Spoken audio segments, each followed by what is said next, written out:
तो हम लोगों ने पढ़ा था कि पिछले टर्म पे पढ़ रहे थे स्वरस के बारे में कि स्वरस क्या होता है। तो हमने एक डेफिनेशन बताई थी आचार्य चरक के अनुसार कि किसी भी चीज को यंत्र से अगर दबा कर उसका रस निकाल लिया जाए, जैसे इसका उदाहरण भी बताया था कि आप लोग अपने घर में नींबू का रस निचोड़ते हैं, तो नींबू का रस के लिए एक मशीन आती है, उसके बीच में दबा के नींबू का रस आप निचोड़ लेते हैं, तो वही स्वरस होता है।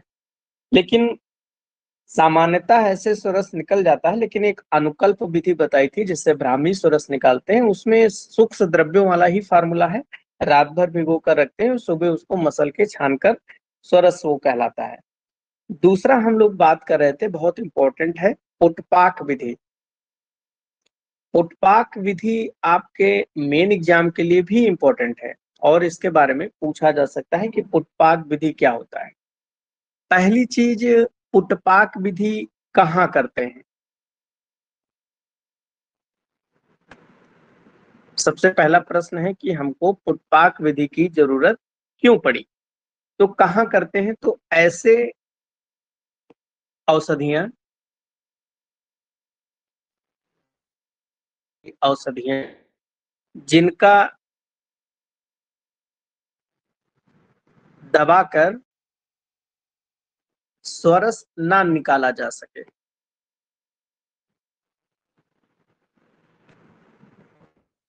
ऐसी कौन सी औषधियां हैं जिनका स्वरस न निकाल सकते हैं?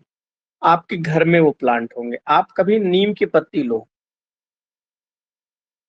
आप सभी लोगों के आसपास नीम की पत्ती होगी और नीम की पत्ती को आप एक बार दबाओ, हाथ से रगड़ो, तो नीम की पत्ती टूट जाएगी, बुरबुरी हो जाएगी, लेकिन उसका रस नहीं निकलेगा नीम की पत्ती का। ऐसे ही आप बेल की पत्ती ले लो, नींबू की पत्ती ले लो, ये पत्तियों का स्वरस दबा के नहीं निकाल सकते हैं आप। जबकि आप तुलसी, सबके घर में होगी तुलसी, ऑसिमम सेंटेनम इसका बॉटेनिकल नेम है, तुलसी सबके घर में होगी। तुलसी का पत्ता ले आओ, उसको दबाओगे तो उसका रस निकल आएगा। जैसे अदरक सबके घर में है, तो आराम से निकल आएगा। तो पुटपाक विधि कहाँ करते हैं? तो ऐसी औषधियां जिनको दबाकर हम उनका स्वरस नहीं निकाल सकते हैं, वहां पर हम पुटपाक विधि करते हैं। पुटपाक विधि में क्या करते हैं, इसकी विधि देखिए। सबसे पहले आपको क्या करना है, सबसे पहले औषधि लेनी है। औषधि में क्या है, जैसे कि मैंने बताया था, नीम के पत्र, नींबू पत्र ले लें, बिल्व पत्र ले लें, बेल के पत्ते, या नींबू पत्र ले लें। इनको लिया, इस औषधि को फिर क्या करें आप, इसको अच्छे से कूट लें। इनको आपने क्या किया, अच्छे से कूट लिया। कूटने के बाद में क्या करें, इसको एक बरगद के जो पत्ते होते हैं, बरगद पत्र, या इसको आयुर्वेद में वट पत्र बोलते हैं,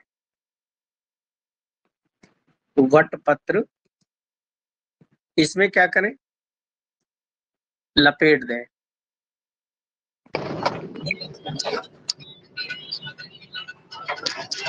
इसमें क्या करना है, लपेट देना है।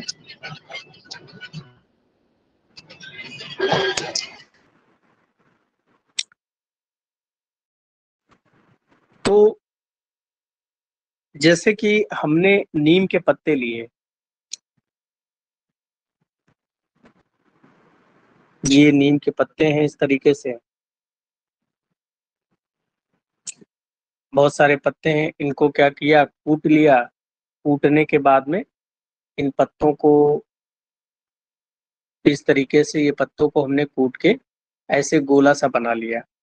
और उसके बाद में क्या किया, वट पत्र यानी कि बरगद का जो पत्ता था, उससे इसको चारों तरफ से ऐसे लपेट दिया।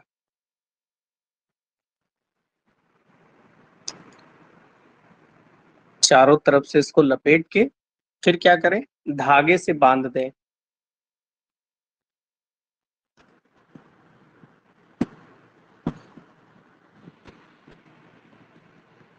धागे से इसको बांध दें।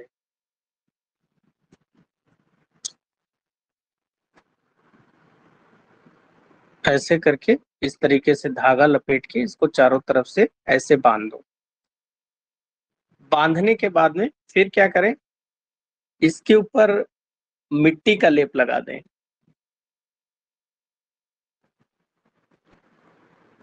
इसके ऊपर मिट्टी का लेप लगा दें।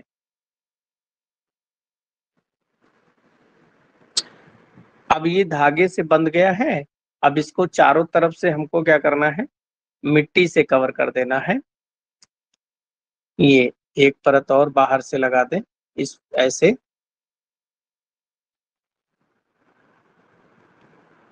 अब ये मिट्टी से कवर करके हमको क्या करना है, इसको सुखा देना है। सुखा लें या नहीं भी सुखाएंगे तब भी काम चल जाएगा। अब इसको क्या करें, गोला बन गया, मिट्टी में आपने इसको फेंक दिया। अब उपले ले लें। उपले सबको पता होंगे कि उपले क्या होते हैं। उपले होते हैं जो कंडे, गांव में जो बच्चे रहते होंगे उनको पता होगा कि ये कंडे जो हैं इनको उपले कहा जाता है। इन उपलों को लेकर इसमें इसको रख दीजिए। ये है उपले। इन उपलों में क्या करना है आपको, आग लगा देना है। आग लगाने के बाद में आपको इसी में ये जो आपने गोला बनाया है इसको इसी में रख देना है। इस प्रकार से ऐसे आग जल जाएगी। अब ये जो गोला आपने बनाया है इसको कहते हैं पुट। इसको क्या कहेंगे, पुट कहेंगे, क्योंकि आपने चारों तरफ से इसको लपेट दिया है। पहले पत्ते से लपेटा है, फिर मिट्टी से लपेटा है और गोला सा बन गया, इसको कहेंगे पुट। और नीचे ये अग्नि है। ये क्या है, अग्नि। अग्नि में क्या हो रहा है, पाक हो रहा है। तो पुट का अग्नि में पाक होता है, इसी कारण से इसको क्या कहते हैं, पुट पाक कहते हैं। क्यों नाम इसका रखा गया पुट पाक विधि, क्योंकि अग्नि में इसका पाक करते हैं, इसीलिए इसका नाम है पुट पाक। अब हम लोग इसके आगे लिख सकते हैं कि अग्नि में पका लें। और एक मुहूर्त, मतलब ये जो आपने नीचे कंडे रखे हैं, इन कंडे जब जल जाए, जलने के बाद में जब ठंडा हो जाए, तो जब कोई चीज आयुर्वेद में स्वतः ठंडी होती है तो उसको बोलते हैं स्वांग शीत। स्वांग शीत, स्व अंग शीत। स्व मतलब स्वयं से। जैसे आप बाहर आग जला के छोड़ दीजिए, जैसे ठंडी में अक्सर लोग अलाव जलाकर बाहर छोड़ देते हैं, तो क्या वो अलाव पूरी रात थोड़े जलता है भाई, कुछ समय के बाद वो बुझ जाएगा। तो जब कोई चीज अपने मन से बुझ जाती है तो उसको बोलते हैं स्वांग शीत। तो जब ये आग बुझ जाएगी, अपने मन से ठंडी हो जाएगी, तो ये स्वांग शीत होने पर पुट निकाल लें। पुट आपको क्या करना है, निकाल लें। अब ये जो पुट निकलेगा, उस पुट निकालने के बाद में उसकी ऊपर की जो कवरिंग है, पहले आप मिट्टी हटा दें। उसके बाद में जो आपने वट पत्र में उसे लपेटा था वो हटा दें। फिर अंदर जो पत्ती जिसकी आपको रस निकालना है उसको दबाकर स्वरस निकाल लें। दबाकर रस उसका निकाल लें। तो इस प्रकार से जब हम स्वरस निकालते हैं तो ऐसी कंडीशन को हम बोलते हैं पुट पाक विधि। काफी इंपॉर्टेंट है, इसके ऊपर मेन एग्जाम में भी लिखने के लिए आ सकता है। और जो आपका प्री एग्जाम होगा, प्री एग्जाम में इस पे कैसे क्वेश्चन बनेगा, क्वेश्चन बनेगा निम्नलिखित में से पुटपाक विधि से किस औषधि का स्वरस निकालते हैं। या फिर क्वेश्चन इस तरह बन सकता है कि निम्ब पत्र का स्वरस किस विधि से निकालते हैं, तो पुटपाक विधि से निकालते हैं। तो दोनों तरीके से क्वेश्चन बन सकता है और लिखने के पर्पज से आपको इतना लिखना है।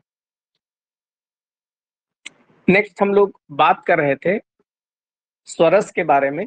तो स्वरस की मात्रा, यानी कि अगर आप लोग परिचारक हैं तो नर्सिंग स्टाफ अगर कोई भर्ती है पेशेंट, तो उसको दवा देने का जो काम होता है वो नर्स का होता है। तो उसको मात्रा का ज्ञान होना आवश्यक है। हालांकि डॉक्टर मेंशन करता है लेकिन फिर भी आपको पता होना चाहिए। तो स्वरस की मात्रा होती है 2 तोला। अब आप ब्रैकेट में लिख लेंगे क्योंकि आप लोग सभी लोग मॉडर्न वाले बच्चे हैं, तो आपको तोला-वोला समझ में नहीं आता है, तो इसको कैसे लिखेंगे कि 1 तोला जो होता है, ये लगभग जो होता है 10 ग्राम के बराबर होता है या 12 ग्राम के भी बराबर होता है। लेकिन चूँकि हमको एक रफ आइडिया लेके चलना है, तो 10 ग्राम के बराबर 1 तोला होता है। तो यहाँ 2 तोला कितने के बराबर हो जाएगा? तो लगभग 20 ग्राम, या इसको आप 20 एमएल मतलब 4 चम्मच की मात्रा हम स्वरस प्रयोग करते हैं, तो इसको भी आप ध्यान रखेंगे। एक चीज़ यहाँ और लिख लें, जैसे कई बार हम प्रयोग करेंगे 1 रत्ती।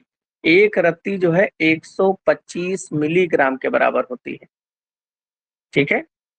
रत्ती वगैरह वहाँ पर विशेष महत्व रखते हैं जहाँ पर किसी भी औषधि में जब विष मिला होता है, जैसे वत्सनाभ है, कुचला है, हलातक है, जब ये मिला होता है तो उस कंडीशन में हमको डोज बहुत ध्यान रखना होता है।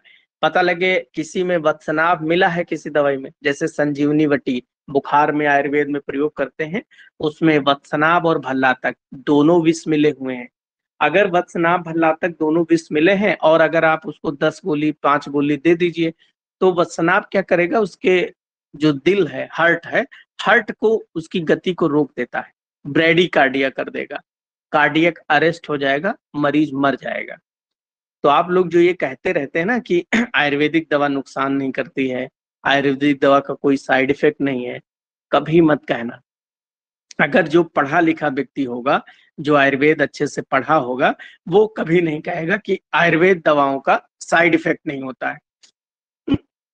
आयुर्वेद दवाओं का इतना भयंकर साइड इफेक्ट होता है कि अगर आप डोज मेंटेन ना करें तो पेशेंट मर भी सकता है। जैसे एक दवाई होती है जिसमें जमाल घोटा पड़ा होता है, जयपाल जिसको हम कहते हैं, इच्छा भेदी रस या यकृत प्लिहारी लौह या नाराच्य रस, ये जो औषधियां हैं इसमें जयपाल पड़ा है। अगर उसको 2 गोली की जगह अगर आप 4 गोली दे दें, बेचारा वो बाथरूम में ही बैठा रहेगा, है ना? तो बाथरूम में बैठा रहेगा, डिहाइड्रेशन हो जाएगा उसको। तो कभी भी जमाल घोटा अगर किसी ने खा लिया है, उसको बार-बार मोशन के लिए जाना पड़ रहा है, तो उसको ठंडा पानी ना पिलाइए। अगर आपने ठंडा पानी दिया तो उतनी बार और जाएगा। उसको आपको क्या करना है, गर्म पानी पिलाना है। गर्म चाय दे दीजिए, गर्म पानी पिला दीजिए तो उसके मोशन रुक जाएँगे। उसका एंटीडोट होता है। तो ये बातें जो हैं ध्यान रखने की आवश्यकता है। तो मात्रा कितनी हो गई इसकी? 2 तोला हो गई। लेकिन एक क्वेश्चन और यहाँ पर इम्पोर्टेंट है, कभी-कभी ये पूछ लेता है कि अगर स्वरस जो है वो काढ़े की तरह बनाया गया है, यानी कि अग्नि निशोसित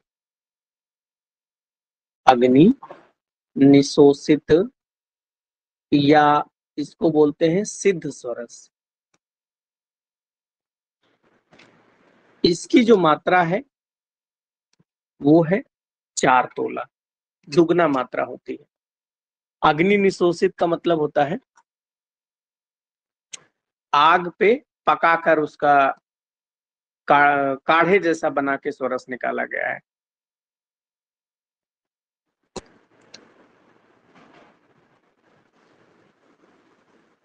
अग्नि निशोषित। नेक्स्ट देखें, एक और बहुत इंपॉर्टेंट क्वेश्चन इससे बनता है, प्रक्षेप द्रव्य।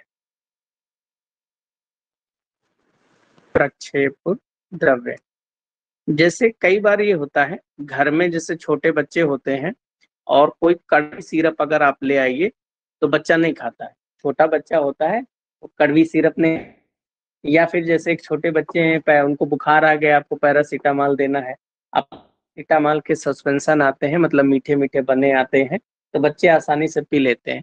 आप पहले के जमाने में जो है सस्पेंशन या सिरप नहीं आते थे पैरासीटामॉल वगैरह के, तो उसको टिकिया को पीस कर फिर उसमें चीनी का घोल मिलाकर बच्चे को पिलाना पड़ता था, तभी बच्चे पीते थे। तो आयुर्वेद में ऐसी परिकल्पना को प्रक्षेप द्रव्य का मतलब जैसे काढ़ा कड़वा है तो आपको उसमें चीनी मिला के पिला दीजिए, तो चीनी मिलाना क्या कहलाएगा, प्रक्षेप द्रव्य कहलाएगा। तो प्रक्षेप द्रव्य जो हमें मिलाना है उसमें लिख लें स्वरस में अगर आपको मधु, मधु मतलब शहद, शर्करा, शर्करा मतलब चीनी, या गुड़ आपको मिलाना है, क्षार मिलाना है, जीरक, जीरक मतलब जीरा जो भून के डाला जाए, या लवण, काला नमक या सेंधो नमक मिलाया जाए, या घृत आपको मिला के पीना हो, या तैल मिला के उसमें पीना हो, या चूर्ण को मिलाकर अगर आपको पीना है, तो ये सब कितना मिलाएंगे आप? एक कोल। कितना मिलाएंगे? एक कोल। अब एक कोल, अब फिर से यही आप ब्रैकेट में लिख लें, एक कोल जो होता है, एक कोल बराबर आधा तोला, एक आधा तोला। अच्छा, अगर क्वेश्चन ये पूछ लिया जाए और एक कोल अगर ऑप्शन में ना हो, पता चले एक कोल आप पढ़े, एक कोल ऑप्शन में ही नहीं है, तो क्या है, यहां पर ऑब्लिक करके लिखें, या स्वरस का चतुर्थांश, चरस का चतुर्थांश, चतुर्थांश मतलब 1/4। अब आपको यार ये कैसे हुआ? तो ऊपर देखिए क्या लिखा है, स्वरस की मात्रा कितनी लिखी है? 2 तोला लिखी है। अगर 2 तोला में आधा तोला कोई चीज मिलाओगे तो 2 तोला का आधा तोला कितना होगा? एक चौथाई हिस्सा तो होगा।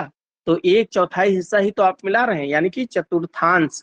आप स्वरस चतुर्थांश प्रक्षेप द्रव्य उसमें मिला रहे हैं, लेकिन कौन सा? मधु, शर्करा, गुड़, क्षार, जीरा, लवण, घृत, तैल और चूर्ण को आप मिला रहे हैं।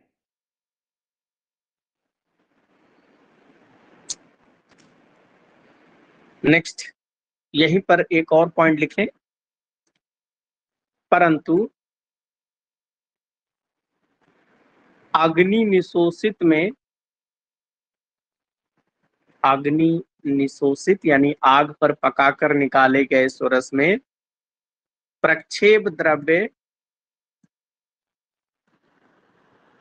एक कर्ष मिलाते हैं। एक कर्ष जो होता है वो एक के बराबर होता है। एक कर्ष यानी कि 1 तोला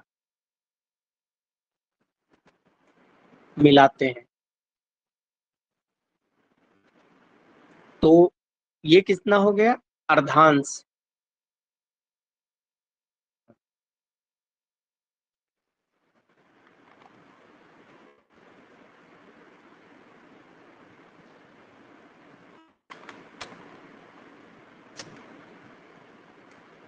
लिखने लिए है, ये है मधु के लिए प्रक्षेप द्रव्य, यहाँ पे लिखे मधु।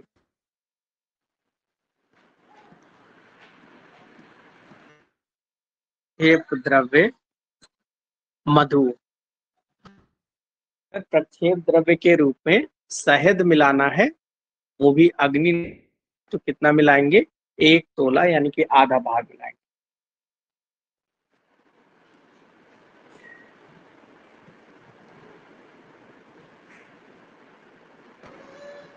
अच्छा, पीछे एक पॉइंट और लिख लें, जो ये पुटपाक लिखा है, पुटपाक में जो ऊपर से ये लेप लगाते हैं, यहाँ पर एक पॉइंट लिख लें, ये जो आपने लेप लगाया है, लेप की मोटाई लिख लें 2 अंगुल होती है। लेप की मोटाई 2 अंगुष्ठ, यानी कि 2 अंगूठे के बराबर मोटाई। क्वेश्चन पूछा जा सकता है, 2 अंगुष्ठ।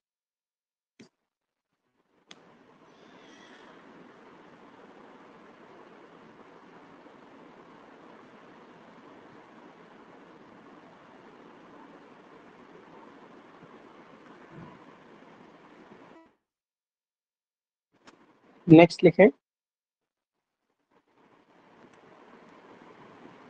पुटपाक विधि का सर्वप्रथम वर्णन,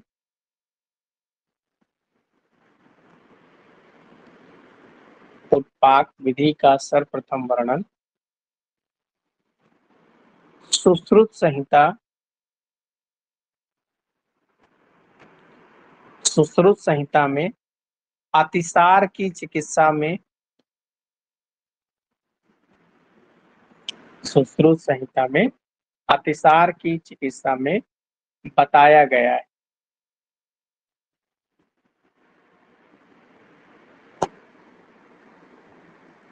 अतिसार की चिकित्सा में बताया गया है।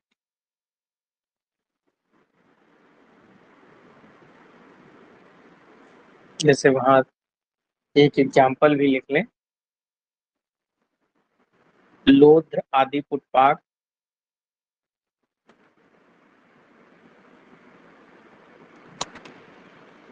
तीतर पुटपाक, तीतर पुटपाक, वटादी, वटादी, प्रारोहो पुटपाक। वट मतलब बरगद, प्रारोह का मतलब होता है जो नई एकदम पत्ती निकलने वाली होती है, उसे प्रारोह कहते हैं। तो उस नई पत्ती का जो है पुटपाक बनाना है।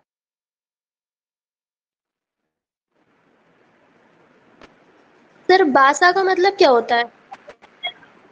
वासा एक प्लांट है जो खांसी में जिसका सिरप आता नहीं है, वासा ओले च्यवनप्राश जैसा बन के आता है, वासासो, वासा की सिरप आती है। Okay sir, thank you. अरे बहुत अच्छा, ये आयुर्वेद में जो खांसी होती है इसका बोटेनिकल नेम आधा टोडा वैसिका होता है। इसमें वैसिकीन नाम का एक पदार्थ पाया जाता है जो खांसी को, जो एंटीबैक्टीरियल एंटीवायरल होता है, तो जिनको जुकाम बुखार हो जाता है तो उनको पिलाने में। और दूसरा एक और बहुत इसका अच्छा काम होता है वासा का, जैसे बलगम कई बार क्या होता है ना, गाढ़ा बलगम हो जाता है, लोगों को खांसते हैं तो बड़ा गाढ़ा बलगम आता है, उस बलगम को पतला भी करता है, उसको पतला करके बाहर निकालता है। और ये जो हमारा टीलोडेंड्रिया होता है, सॉरी टीलोडेंड्रिया नहीं, ये ब्रांकियोल जो लास्ट में होता है, ये हमारा एल्वेलाई होता है। और यहाँ पर सीलिया पाए जाते हैं, रोए पाए जाते हैं हल्के से। और ये रोए जो है ऊपर की तरफ गति, जैसे आप सांस लेते हैं, सांस लेने के बाद में बहुत सारी धूल चली जाती है आपके यहाँ, और धूल जाने के बाद में वो फेफड़े में जमा होती है। तो वासा क्या करता है ना, ये जो सीलिया यानी कि बाल जैसे स्ट्रक्चर है, ये इनकी गति ऊपर की तरफ होती है, तो जो धूल वगैरह है ना वो बाहर की तरफ। जैसे कई बार आप सुबह उठिए तो खांसते हैं तो लगेगा कि थोड़ा सा बलगम निकला है और मटमैले कलर का, तो वो सारी धूल जो आपके दिन में चली गई वही है। तो वासा जो होता है ये सीलिया के जो मूवमेंट होते हैं इसको भी प्रमोट करता है, ताकि आपका फेफड़ा स्वस्थ रह सके। तो वासा बहुत अच्छी दवा है आयुर्वेद में। नेक्स्ट इसमें एक एग्जांपल और लिखें, ये सुश्रुत ने नहीं बताया है, अन्य आचार्यों ने बताया है, जैसे सूरण पुटपाक। सूरण सभी लोग जानते होंगे। सूरण पुटपाक का जो प्रयोग है ये अर्श में यानी कि पाइल्स में करते हैं।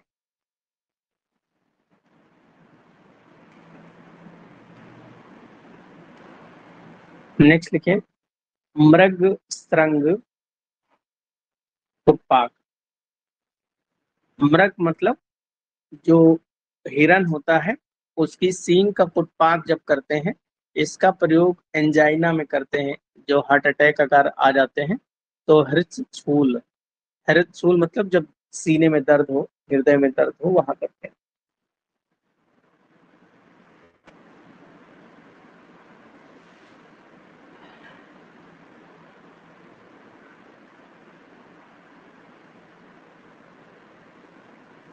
नेक्स्ट हम लोग बात करेंगे कल्क कल्पना की।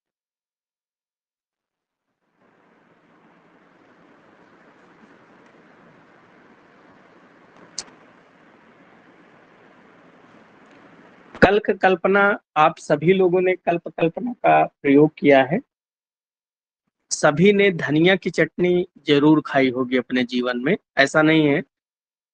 पहले आप गांव में, कि अब तो मिक्सी में पीस लेते हैं, मिक्सर में नहीं, जब सिलबट्टे पर धनिया की और उसमें प्याज मिर्च वगैरह मिला के जो चटनी बना लेते थे, आयुर्वेद में उसी को कल्क कल्पना कहा जाता था। तो कल्क कल्पना जो है, इसके बहुत इंपॉर्टेंट एक बात है, इसके पर्याय। इसके पर्याय क्या है? इसको प्रक्षेप और आवाप, प्रक्षेप और आवाप इसके पर्याय हैं। इस पे क्वेश्चन पूछा जा सकता, बहुत इंपॉर्टेंट बात है ये। दूसरा, इसकी परिभाषा देखें कि कल्क कल्पना की परिभाषा क्या है।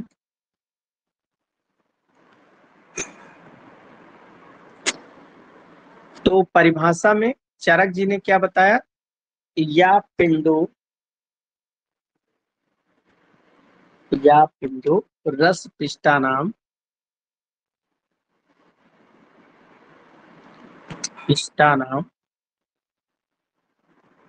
कल्क सा परिकीर्तते,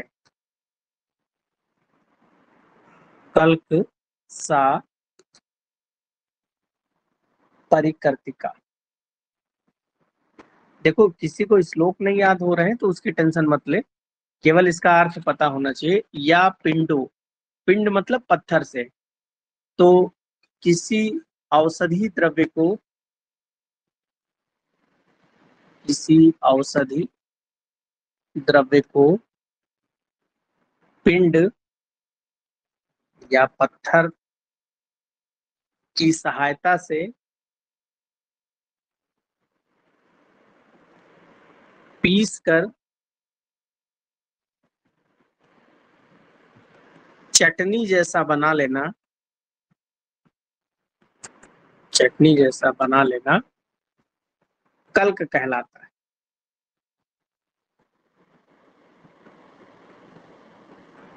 क्या कहलाएगा? कल्क कहलाता है।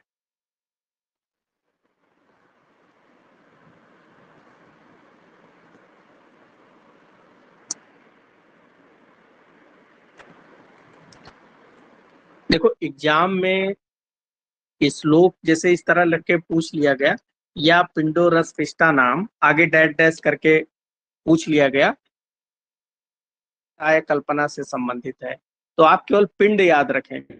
पीटने का काम जो है पिंड पत्थर से किया जाता है, तो आप कल्क समझ जाएंगे। इस तरह से क्वेश्चन बन सकते हैं।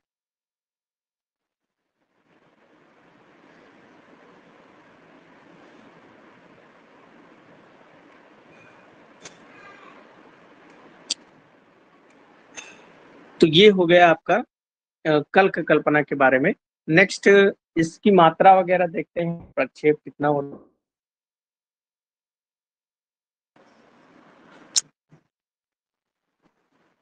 कल्क कल्पना की मात्रा है वो एक, क्योंकि चटनी बहुत ज्यादा नहीं खाई जाएगी, 1 तोला की मात्रा में चटनी खा सकते हैं। इसमें प्रक्षेप द्रव्य देखें,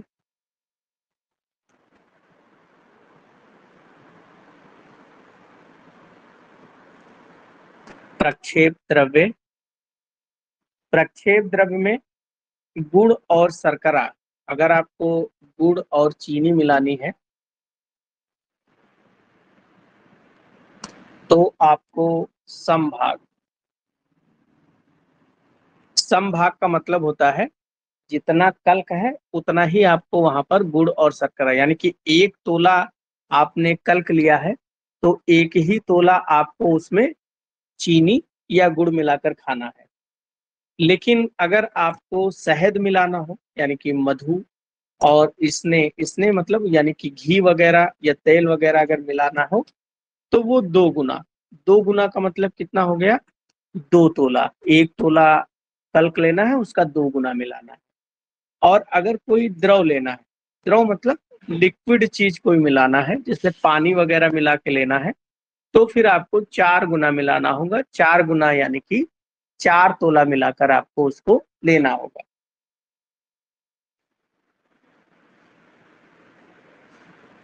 ठीक है, तो इतना ये इसकी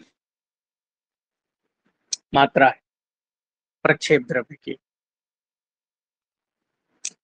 कुछ एग्जाम्पल्स देखें कि कहाँ पर कुछ प्रयोग या पूछा जा सकता है। जैसे एक निम्ब कल्क है, नींब मतलब नीम की पत्ती लेकर उसको कूट कर चटनी बनाना नींब कल्प। और आप कहाँ प्रयोग करते हैं?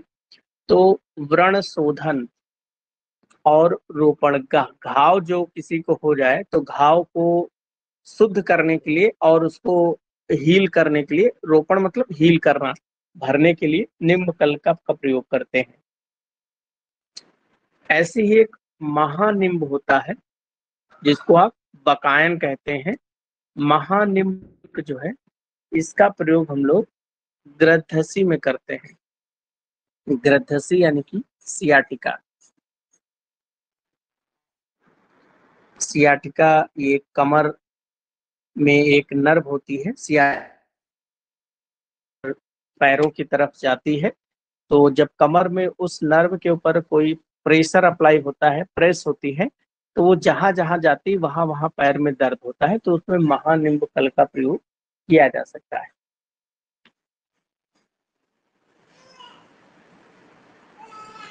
ऐसे तिल कल्क, तिल कल्क यानी कि तिल का कल्क बनाए और उसमें नवनीत, नवनीत कहते हैं मक्खन को, मक्खन को मिलाएं और इसमें सीता, सीता पर्याय होता है चीनी का, शर्करा का, उसको मिलाएं और इसी में केसर का चूर्ण मिलाएं, तो ये योग बन जाता है। तो ये रक्तार, रक्तार्स मतलब ब्लीडिंग पाइल, जिसके बवासीर में खून भी निकलता हो, उसको प्रयोग करते हैं।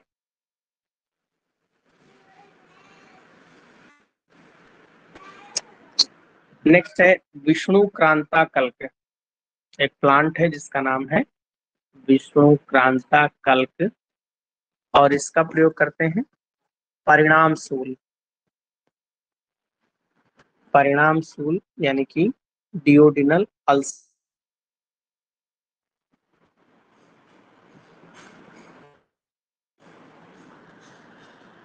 Duodenal ulcer.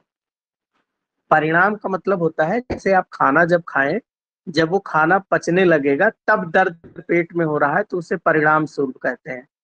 एक इसी तरह का एक और है अन्न द्रव सूल। अन्न द्रव सूल गैस्ट्रिक अल्सर या पेप्टिक अल्सर।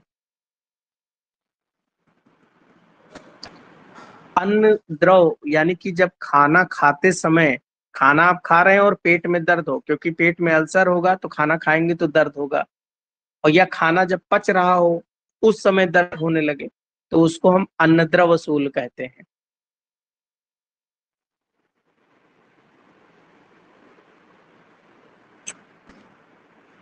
नेक्स्ट है चूर्ण कल्पना।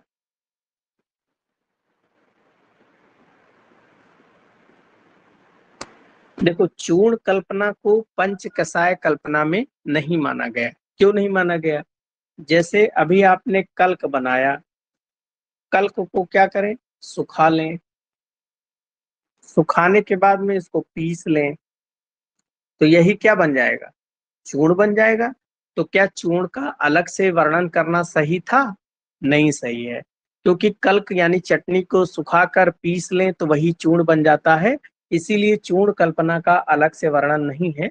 चूर्ण कल्पना के सबसे पहले हम लोग बात करेंगे इसका पर्याय क्या क्या होते हैं चूर्ण कल्पना के। तो इसके पर्याय होते हैं रज, क्षौद्र, सूक्ष्म कल्क। सूखा हुआ कल्क इसका पर्याय होता है, सूक्ष्म कल्क। अच्छा, यहाँ छौद्र के ब्रैकेट में चुपके से लिख लेंगे कि ये शहद का भी पर्याय होता है, शहद का भी पर्याय होता है। और रज जो होता है इसके नीचे लिख लेंगे आर्तों का भी पर्याय होता है।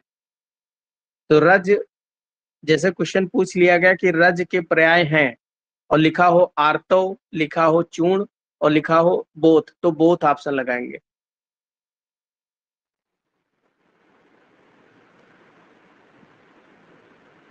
नहीं, इस कल्क में पानी मिलाकर बनते हैं और चूर्ण रूखा होता, ऐसा नहीं है बेटा। कल्क में पानी मिलाकर भी बना सकते हैं, लेकिन अब धनिया की चटनी में कौन सा तुम पानी मिला के उसको बनाओगे? अगर आप मिक्सी में पीसोगे तो मिक्सी में तो सूखा नहीं पीस पाता है, ऐसे फंस जाता है। लेकिन पत्थर पे जब सिलबट्टे पे धनिया पीसोगे तो उसमें कहाँ पानी मिलाया जाता है, लेकिन उसको पीस के कल्क बना सकते हैं। ये जरूरी नहीं है। हाँ, अगर सूखे द्रव्यों का कल्क बनाना है, जैसे कोई सूखा द्रव्य है, उसका अगर आपको कल्क बनाना है तो फिर आपको उसमें पानी मिलाकर ही पीसना पड़ेगा। तो कल्क को सुखाकर पीस ले, वही चूर्ण बन जाता है। और इसके पर्याय क्या है? रज, छौद्र और शुल्क शुष्क कल्क। नेक्स्ट इसके कुछ इम्पॉर्टेंट एग्जाम्पल देखें। हिंगवास्तक चूर्ण। कुछ पूछना है? नहीं पूछना तो माइक ऑफ रखो अपना।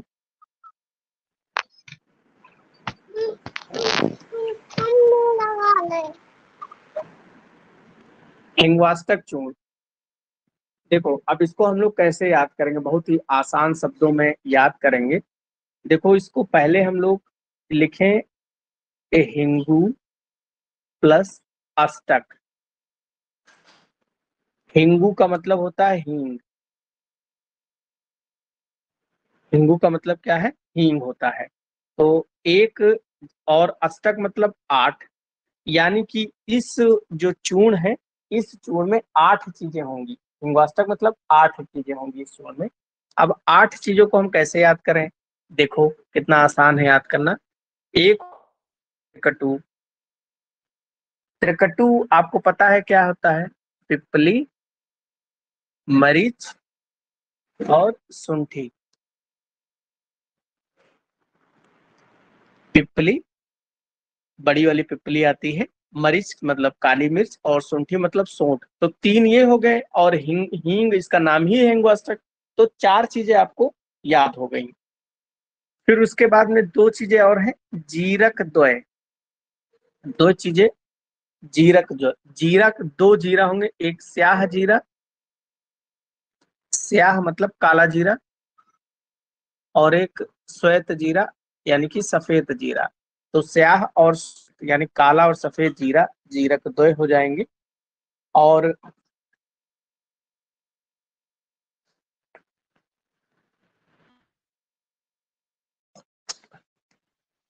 अजमोदा और सेंधो। ये हिंगवाष्टक चूर्ण अगर किसी ने खाया होगा तो नमकीन होता है। तो देखो कितना आसान है याद करना। हींग आपको नाम ही हिंगवाष्टक है, वो याद हो गया। त्रिकटु, पिपली, मरी, शुंठी याद है। जीरक द्वय, स्याह और श्वेत 2 जीरा, यानी कि आपको 6 चीजें याद हो गई। 2 चीजें आपको अजमोदा और सेंधो लवण याद करना है। और ये सभी चीजें जो पड़ेंगी वो समभाग पड़ेंगी, यानी कि एक समान समभाग पड़ेंगी। और यहाँ पर 8वां जो घटक द्रव्य है हिंगू यानी हींग। हींग जो होता है, बहुत इंपॉर्टेंट क्वेश्चन है, 1/8 भाग होता है। को मिला, जैसे सभी चीजें 8 किलो ली गई, तो सभी चीजें मिलाकर 8 किलो हुआ, तो हिंगू 1/8 यानी कि 1 ही किलो हिंगू पड़ेगा। हिंगू कितना होगा? 1/8 भाग।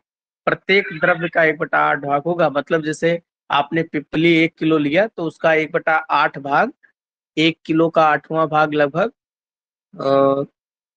125 मिलीग्राम कर 125 ग्राम के करीब में आएगा। तो उतना ही हिंगू आपको डालना है। तो ये बहुत इंपॉर्टेंट क्वेश्चन है कि हिंगवाष्टक चूर्ण में हींग जो होता है वो 8वां भाग होता है। हिंगवाष्टक चूर्ण का हम प्रयोग कहाँ करेंगे? तो इसका प्रयोग हम अग्निमांद, यानी कि किसी को भूख कम लग रही हो, उसकी भू अग्नि जो है कम हो गई, वहां प्रयोग करेंगे। वात रोग में किसी को गैस बहुत करेंगे। और इसका प्रयोग जो करते हैं प्रथम कवल घृत के साथ।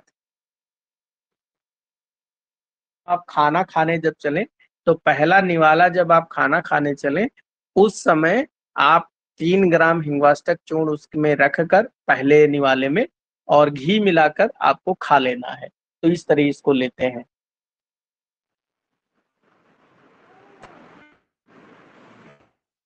नोट करके यहाँ लिखें, नोट करके लिखें। हिंगू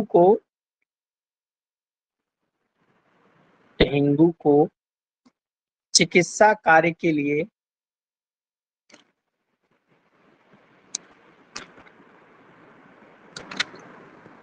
प्रयोग करने से पहले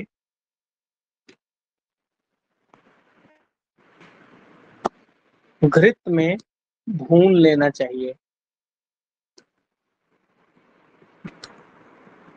और ऐसे हिंगू को बोलते हैं घृत भर्जित हींग। घृत भर्जित हिंगू। तो यहाँ पर लव जब हिंगवाष्टक चूर्ण आप बनाते हैं तो हिंगवाष्टक चूर्ण में भी आपको क्या करना है, हींग को पहले भूनकर ही उसमें मिलाना है।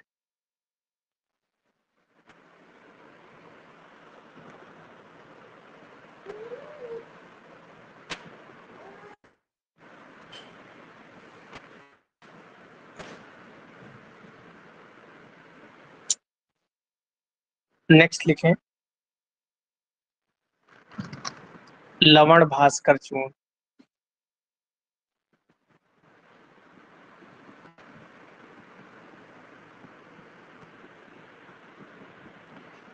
लवण भास्कर चूर्ण में 17 घटक है।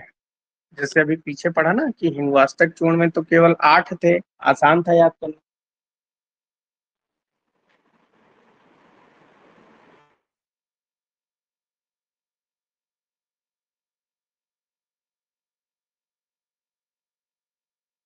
कितने हैं, 17 घटक हैं। 17 घटक में देखो इसमें सारी चीजें नहीं है, कुछ पॉइंट इसमें इंपॉर्टेंट है। क्या पॉइंट इंपॉर्टेंट है, पहली चीज इसमें देखिए, लिखिए 4 लवण है। 4 लवण है जिसमें से सामुद्र लवण यानी कि जो आप लोग घर में सफेद नमक खाते हैं वो सामुद्र लवण है। तो सामुद्र लवण सबसे ज्यादा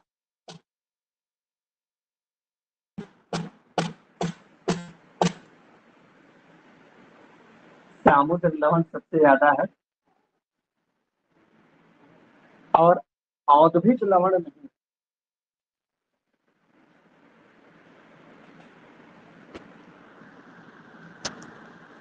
औद्भिद लवण नहीं है, पहला पॉइंट है।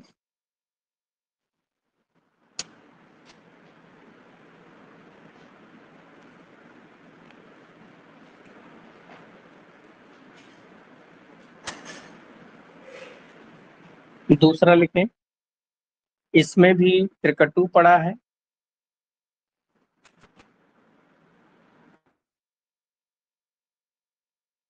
और चतुर जातक पड़ा है। चतुर जातक,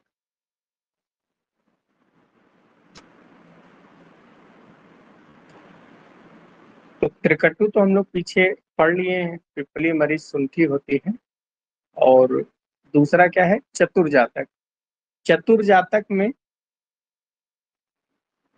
जैसा कि इसका नाम है चतुर मतलब पर होंगे।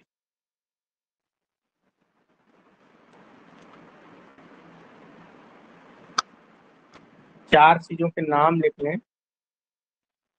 एक तो इसमें नागकेसर।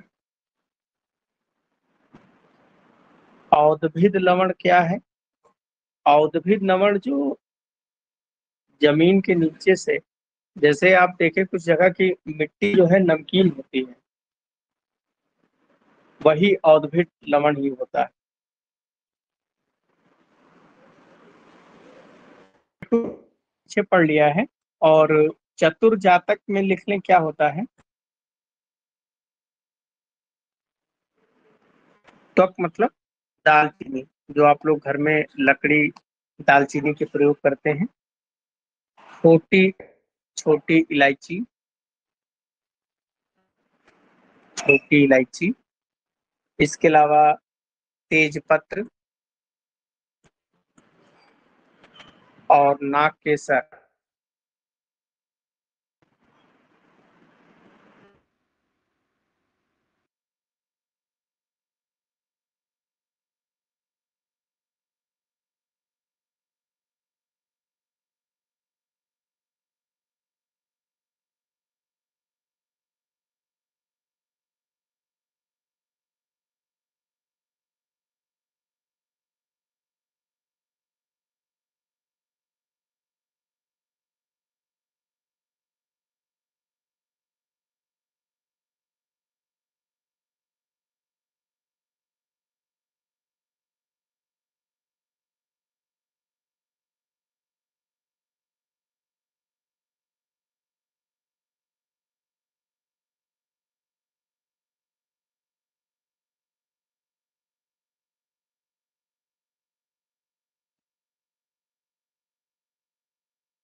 तो वटी कल्पना सर क्या होती अभी है?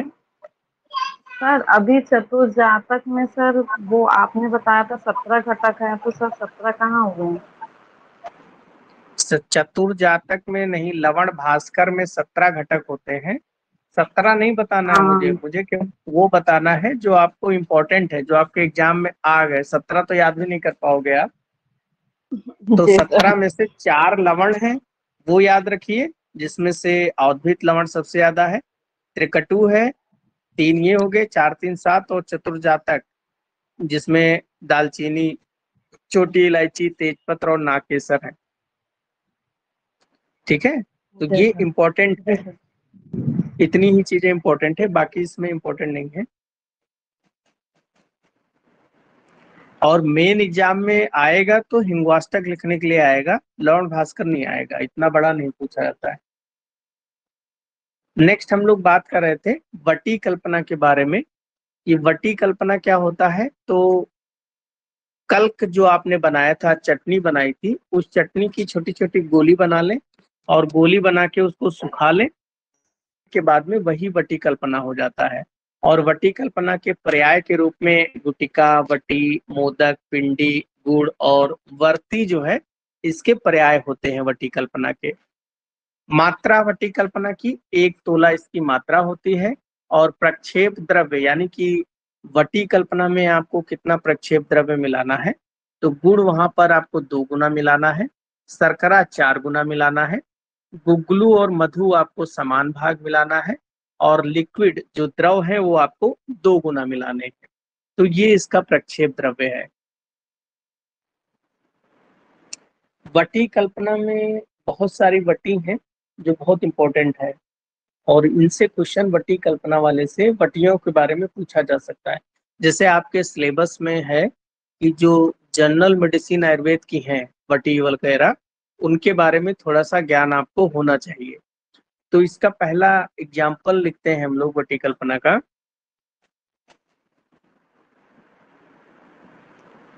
सबसे ज्यादा आप लोग आरोग्य वर्धनी वटी, या सबसे पहले हम लोग शुरू करते हैं संजीवनी वटी से।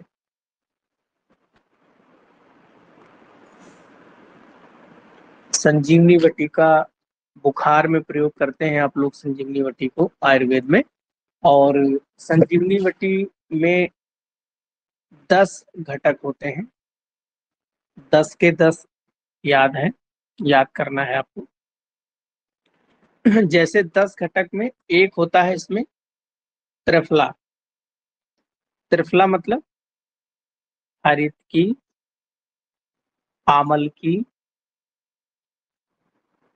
और विविध की। हरित की, आमल की और विविध की त्रिफला है इसमें।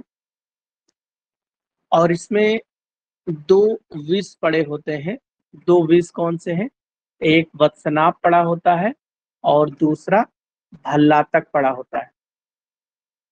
बहुत इंपॉर्टेंट है, 2 विष हैं, वत्सनाभ और भल्लातक। 5 घटक और जो बचते हैं उसमें वचा, गुड़ची, गुड़ची यानी कि गिलोय, जिसका बुखार में हम सबसे ज्यादा प्रयोग करते हैं, बिडंग, नागर, सौंठ को, सुंठी जिसको आप लोग कहते हैं, उसको आयुर्वेद नागर कहा जाता है। नागर भी इसका पर्याय है, सुंठी। और इसके अलावा कृष्णा मतलब काली मिर्च। तो वसनाभ, तो 10 घटक क्या हो गए? हरित की, आमल की, विविध की, वसनाभ, भल्लातक, वचा, गुड़ची, बिडंग, नागर और सुंठी। बिडंग जो है ये आयुर्वेद में पेट में जो कीड़े हो जाते हैं, बिडंग कृमिघ्ना नाम, पेट के कीड़े मारने का काम आता है बिडंग।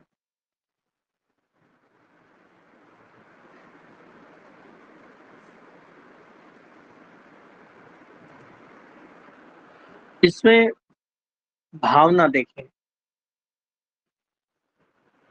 भावना है गोमूत्र की।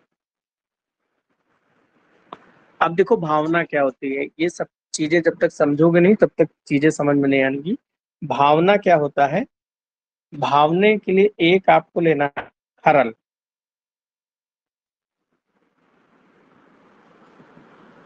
एक आपको लेना है खरल।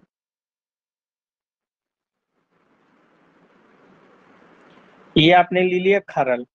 अब खरल में क्या करना है, ये जितनी भी औषधियां अभी आपने देखा है, ये मर्दन करने वाला है। ये जो 10 औषधियां अभी आपने 10 घटक लिए ना, 10 के 10 घटक इसमें ऐसे डाल दीजिए। सभी चीज डाल दिया, 10 घटक इसके अंदर डाल दिया। और उसके बाद में क्या किया आपने, गोमूत्र डाल दिया। और गोमूत्र कितना डालना है कि ये जो 10 औषधियों का चूर्ण डाला है, ये चूर्ण गीला हो जाए। कैसे तो ये लिखें, ये चूर्ण जो है कीचड़ के समान गीला हो जाए, उतना गोमूत्र डालें। ठीक। और उसके बाद में क्या करेंगे, इसको घोटेंगे, घोट दें। घोटने को आयुर्वेद में कहते हैं मर्दन करना। देखो भावना क्या है, हम बता रहे हैं भावना। आपने ये 10 चीजें लिया, इसको खरल में डाल दिया, और उसके बाद में खरल में डालने के बाद में उतना ज्यादा इसमें गाय का मूत्र मिला दिया कि इसमें कीचड़ जैसा हो जाए। फिर इसको जो है घोटे, घोटे मतलब मर्दन करें। और कब तक मर्दन करें, जब मर्दन करते करते सूख जाए। मर्दन करते करते सूख जाए, तब एक भावना हो जाती है।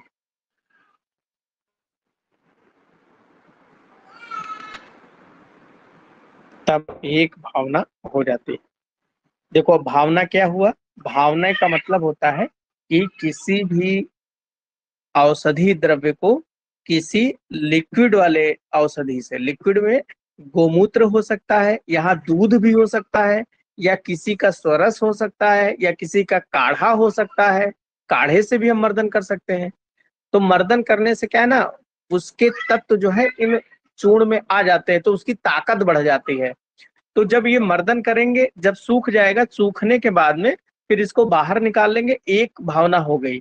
अब उसकी छोटी छोटी गोलियां, सूखने के बाद में अब गोलियां कैसे बनेंगी, तो गोलियां उसमें हल्का सा आप कोई ऐसी बाइंडिंग एजेंट, जैसे गुग्गुल पिघला के डाल दें, तो गुग्गुल पिघला के डालने से वो बंध जाता है, तो उससे बाइंडिंग एजेंट डाल के उसकी गोलियां बना लेते हैं। तो भावना आपको समझ में आ गया, क्योंकि अभी हम आगे जैसे और चीजें पढ़ाएंगे ना, वहां पर भी बताएंगे कि भावना, नीम के पत्ते के स्वरस की भावना, इसकी भावना, तो उसका मतलब आप ये समझेंगे। तो संजीवनी बट्टी की भावना गोमूत्र की हो गई। फिर इसमें इसकी मात्रा कितनी है, मात्रा, या इसकी मात्रा से पहले लिखें जो इसके वटी जो होती है, गुंजा प्रमाण की वटी। गुंजा प्रमाण की वटी, गुंजा मतलब एक रत्ती के बराबर होती है। ये भी बहुत इंपॉर्टेंट चीज है, इसको भी आप लोग ब्रैकेट में लिख लें। एक गुंजा जो है ये एक रत्ती के बराबर होती है, और ये एक रत्ती 125 मिलीग्राम के बराबर है। गुंजा क्या होता है, गांव में गुंजा जो है एक इतना बड़ा फल होता है, एकदम रेड कलर का। इतना बड़ा फल होगा, छोटा सा रेड कलर का होगा, और उसकी जो आगे की आंख होगी ये एकदम काली काली होगी ऐसे, वो गुंजा होता है। और इसको ऐसा बोला जाता है कि दूसरे घर फेंक दो तो लड़ाई हो जाती है, ऐसा मान्यता है। तो ये गुंजा है, ये भी उपविष में आता है, एक तरीके का विष है। इसका प्रयोग पहले पुराने समय में तौलने वौलने, जब बहुत, जैसे सोनार के यहाँ आप जाते हो तो सोनार के यहाँ कितना छोटा छोटा तौला जाता है, तो पहले हमारे यहाँ पुराने समय में इसी से तौला जाता था। तो ये 125 मिलीग्राम के स्टैंडर्ड वेट होता है गुंजा का। तो संजीवनी बट्टी की जो गोली होती है वो इतनी ही बड़ी आती है। नेक्स्ट है इसका अनुपान क्या है। अनुपान का मतलब होता है, अनु मतलब पीछे या साथ में। तो जैसे आपने गोली खाई, तो गोली पानी से लेना है या किसी और चीज से लेना है, या गोली किसी भी चीज में पीस के लेना तो वो अनुपान कहलाता है। तो आपको जो संजीवनी बटी है ये अदरक के रस से लेना है, अदरक स्वरस अनुपान, अदरक स्वरस के अनुपान के साथ में आपको इसको लेना है। अब इसकी मात्रा देखो, मात्रा आपको अगर कोई ऐसा व्यक्ति है जिसको अजीर्ण हो जाए, अजीर्ण मतलब इंडाइजेशन, किसी को इंडाइजेशन हो जाए या उसको गुल्म, गुल्म का मतलब होता है पेट में गैस का गोला बन जाना, गुल्म, अगर ये हो जाए तो उस व्यक्ति को एक एक बटी आप देंगे खाने के लिए। अगर किसी को विसूचिका हो जाए, विसूचिका आयुर्वेद में विसूचिका जो होती है वो कॉलरा, कॉलरा होता है, तो किसी को कॉलरा हो जाए, बहुत ज्यादा मोशन हो, तो उसको दो दो बटी देंगे। अगर किसी को सांप काट ले, सर्पदंश, तो सांप काट ले तो उसको तीन तीन गोली दोगे। और किसी को अगर सन्निपातज ज्वर हो, सन्निपातज का मतलब होता है जहां पर तीनों दोष प्रकोपित हों, तो ऐसी सिचुएशन में आपको चार चार गोली देनी है। ठीक है, तो अगर किसी को अजीर्ण है तो अजीर्ण में आपको एक एक गोली देनी है, विसूचिका में दो दो गोली देनी है, सर्पदंश में तीन तीन, और सन्निपातज ज्वर में आप गोली देनी।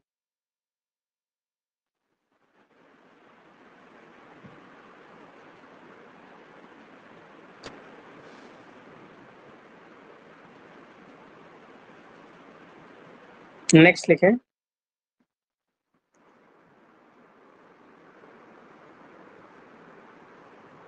चित्रकादिवटी, चित्रकादिवती का भी बहुत प्रयोग किया जाता है। इसको गृहिणी, पेट खराब हो, किसी को भूख न लगी हो, तो उन सब जगह प्रयोग करते हैं चित्रकादिवटी में। इसके घटक द्रव्य में षडूषण,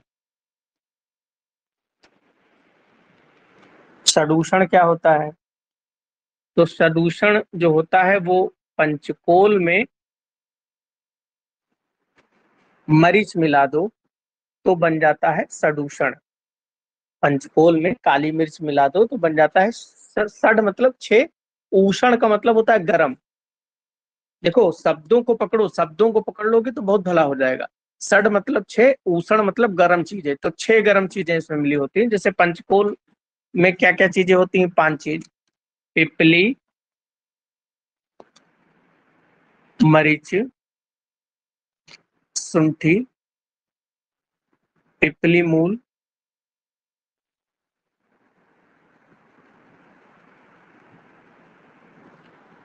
मरीच तो ऊपर लिख दिया है, पिपली इसको इस तरह याद करें, पिपली, पिपली मूल,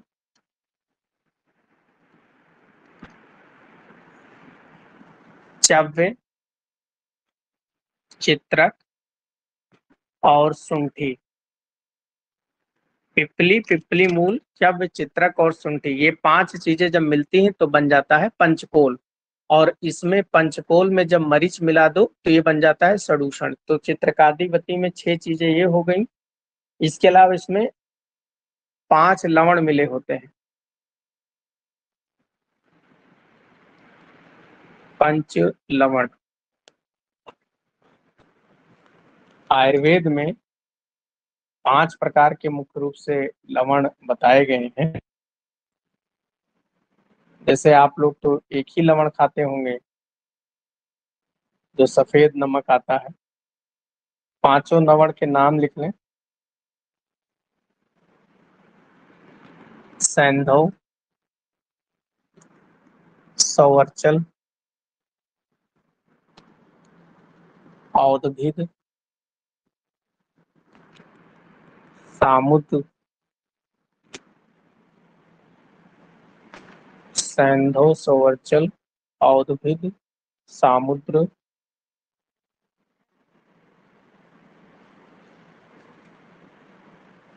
और विड लवण। इसमें सबसे अच्छा नमक जो होता है वो सैंधो नमक होता है। सवर्चल का मतलब होता है काला नमक।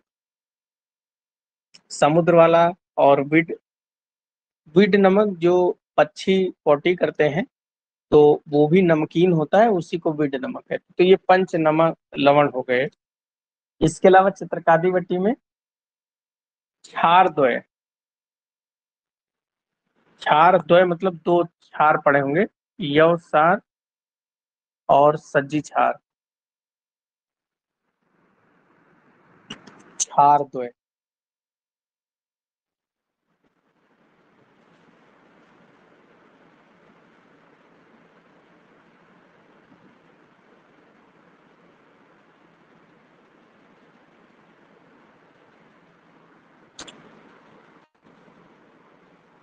और क्या होगा, तो इसमें अजमोदा होगा,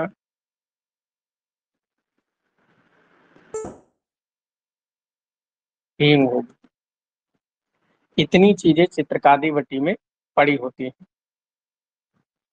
और इसमें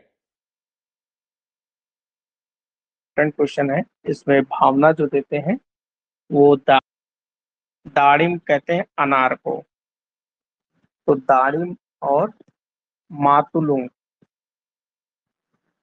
मातुलुंग जो होता है नींबू होता है, नींबू का एक प्रकार होता है। तो इनके स्वरस से मातुलुंग बिजौरा नींबू होता है। तो भावना दाड़िम और मातुलुंग स्वरस से देते हैं, चित्रकादिवटी में ग्रहणी रोग में प्रयोग करते हैं। और इसकी कोई मात्रा नहीं है, मात्रा अपने अनुसार रोग के अनुसार निर्धारित करनी पड़ती। तो ये है चित्रकादिवटी।